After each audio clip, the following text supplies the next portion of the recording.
Hi everyone, this is Harsh, and in this video I want to talk about why home affordability is going so out of hand in India and what you could do to afford a nice home in India. So very recently a friend of mine, he's a software engineer in Gurugram, makes 25 lakhs a year, not a small salary. So he decided to buy an apartment in Gurugram, just a basic one, nothing too fancy. And right now in the real estate market there, within 30-minute driving distance to his office, he cannot find anything less than a 2 crore rupees unit. That's like 72 times his monthly salary. And we also did the calculations. If he takes a 30-year loan, the EMI is going to be 1.4 lakh rupees, which will basically be all of his income after the taxes. Now his father back in 2000 bought a flat in Gurugram for just 18 times his monthly salary. So even though the son earns 4 times more, it takes him 4 times longer to own a home. So is India's real estate getting overvalued? Are we making less houses? What exactly is happening? Why every year is getting worse and worse? In this video, I'm going to break down exactly what is happening, why is it happening, and what is the remedy. So let's dive into the first question. Is India's real estate overvalued? Let's look at some of the numbers. So one of the great ways to measure affordability of a home is price to income ratio, which basically tells you that how many years of household income you need to own a home. Anything between 3 to 5 is considered very affordable. So 3 years, 5 years of salary to buy a home. Anything above that is unaffordable. Now let's look at India's numbers. According to a 2024 report by Knight Frank, Mumbai stands at 34 price to income ratio. This means that an average household in Mumbai has to work 34 years just to own a flat. For Bangalore, it's 22. For Delhi NCR, it's 20. Again, in Delhi NCR, it's a little bit higher for Gurugram. Noida is more affordable, so the price to income ratio is lesser than 20 in Noida. In Greater Noida, it's even lesser. Now compare this to global cities. In New York, this number is 9. London is 13. Singapore, it's 11. Even the most famously expensive markets like Hong Kong, this number is 21. Okay, so that tells me that India's tier 1 cities are the most unaffordable cities in the world. Okay, so that's one part of the equation. You could argue that if the home prices are so inflated, my rentals are also going to be high. Not really. India's rental yield is one of the lowest in the world. Now, what is a rental yield? Rental yield is your annual rent divided by the property price. It tells you what returns you could get by renting your home. The rental yields around the world are usually 4 to 6%, and that's considered a healthy number. I was in Dubai recently. The rental yield was coming out about 5.5%. I was looking at numbers in Bangkok. In Bangkok, it's about 6%. And mind you, these cities have a huge population. They have so much population density and they have so many tourists and immigrants. Okay, so what are rental yields in the Indian cities? On an average, in Delhi NCR, it's somewhere between 2% to 2.5%. That means if I buy a 1 crore apartment in Noida, I'll be making at most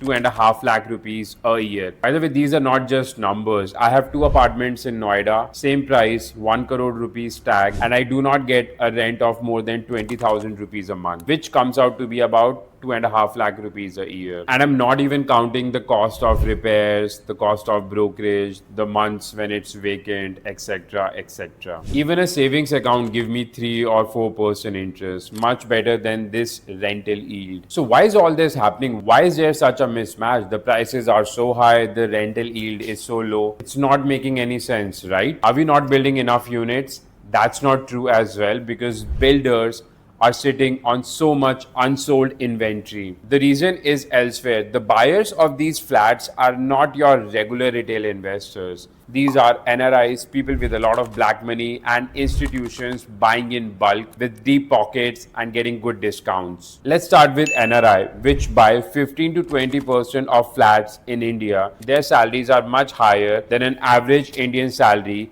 and they're able to save a lot of money by living frugally in the West. But the question is, why are they buying apartments when it's not a great investment option? They look at apartments as a retirement home or probably a gift to their kids. Further, if you talk about a lot of markets like USA, UK, Canada, most of the big cities, if you invest in a condo or in a home there, the rental yield might be good, but the appreciation is very low, does not even beat inflation most of the times. Just look at the housing market crash in Toronto recently and in Austin and in New York City. Second kind of buyer, people with black money. Now, historically, India's real estate has been the best place to park your black money. Even after demonetization and so many strict policies, this has continued. Deals are structured, part in check and part in cash. Whatever the circle rate is, that part is paid via bank check. Whatever lies outside the circle is paid via cash. And most of the time, the cash part could be as much as 3 times the circle rate. This inflates the prices of the property because black money doesn't care about affordability. And being from a builder community, I know a lot of builders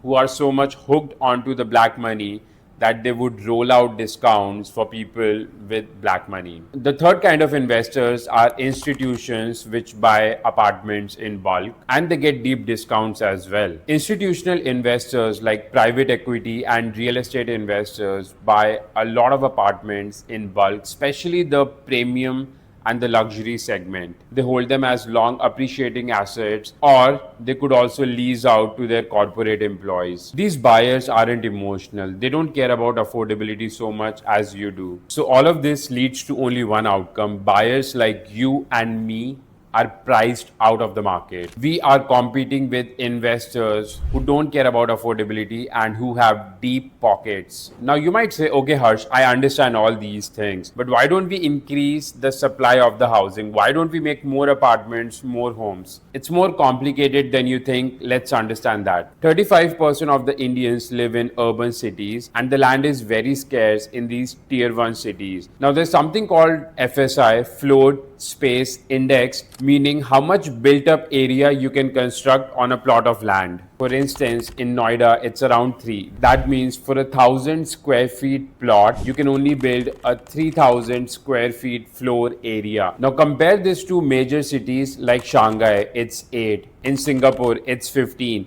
Even in cities like New York, it's 15. Low FSI artificially restricts the supply. That means every square feet becomes more premium and more pricey. Then there are approval delays. Second reason why we don't have so much housing. Getting approvals to build in India takes an average of 3 to 4 years. That means the projects are delayed and it only adds up to the cost. You need clearances from so many departments, from municipality board, from pollution board, from fire safety board, and so many other agencies. Every delay adds more time to the building and more cost, and the builder passes that cost to you. And even the land acquisition is so much of a mess. Like, it's not the case in Noida, Greater Noida and Ida, where the builder buys directly from the authority and it's very convenient. But if you talk about most of the cities where the builder has to go out on his own, buy the parcel of land and make construction happen, that is a very difficult process because she is dealing with a lot of land that could be tied in disputes. A lot of time the land doesn't have a clear ownership, and a lot of times agricultural land doesn't allow conversion to residential purposes. So that's a very common reason, and builders have a good excuse that we want to build more houses but we just can't get enough land. So the result is the supply is choked, the prices are very elevated, and the middle class doesn't have many options. Now let me talk about another angle which nobody really talks about, but that actually makes homes very unaffordable. You see, in India, the state and the municipal governments and the authorities depend on the revenue from real estate. It's often as high as 30-40% in tier 1 cities. So that means the stamp duty, the property taxes, and the development charges,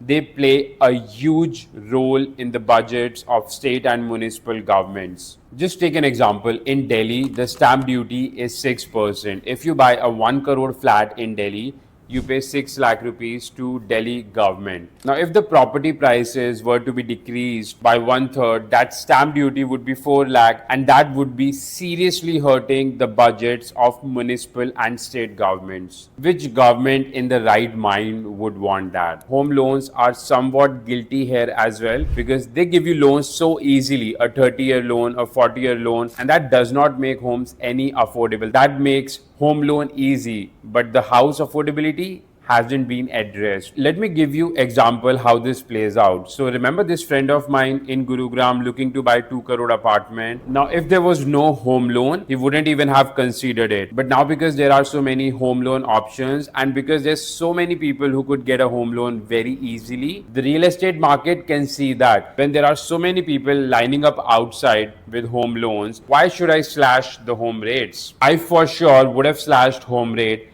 had there been not so many applicants with home loans. People will starve before they default on their home loans. So that home loan is a very attractive option for banks to give out loans. So that home loan is the highest margin product for these banks. Is government doing anything about home affordability? Yes, a lot of states often have housing scheme for low income groups, but then that's also a very lucky draw, like maybe 1 in 10,000 or 1 lakh applicants get that housing. It's a very lucky draw, and often the construction quality is very poor in the government housing. And now back to the private builders, they don't build for middle class anymore, they build for whoever wants to pay the highest. So that 50 to 80 lakh segment home has started to disappear very fast. Today in a tier 1 city, you are not getting anything cheaper than a 1.5 crore rupees apartment, which is also, by the way, a very basic apartment and a small one. What does this all mean for the future? Is it going to crash someday? Is anything going to happen to it? Probably not, because the system isn't designed to let it crash. The government wants its share of revenue. The bank wants to give out home loans and make more money off that. The builders love the black money and the institutional investors. So what you can do if you want to buy a home? So first of all, realize it's not a good market to buy. It's a rigged market. Keep your EMIs under 40% of your take home pay. And if you can rent it out, much better to rent out a flat than buying a one. You'll be much happy. Don't buy a very big home. Buy for as much as you need, because in future your kids are likely not gonna stay with you. They'll have their own homes. They'll maybe in a different city. So don't buy the rooms which you cannot utilize today. Buy a minimal space, and whatever the difference is, invest in lands and plots which give you a much higher return, 20-25% annually. And buy further from the city centers, and don't buy it in saturated cities, because the prices have already skyrocketed and now it's not gonna appreciate much. So think of Gurugram, Delhi, Noida, Greater Noida. It's not a great investment. Buy in places like Jewar, Ida, where the prices today are so low and they are appreciating by 15-25% every year. So what's your take on this? Let me know in the comments, and subscribe Plot Land Guide if you like this video.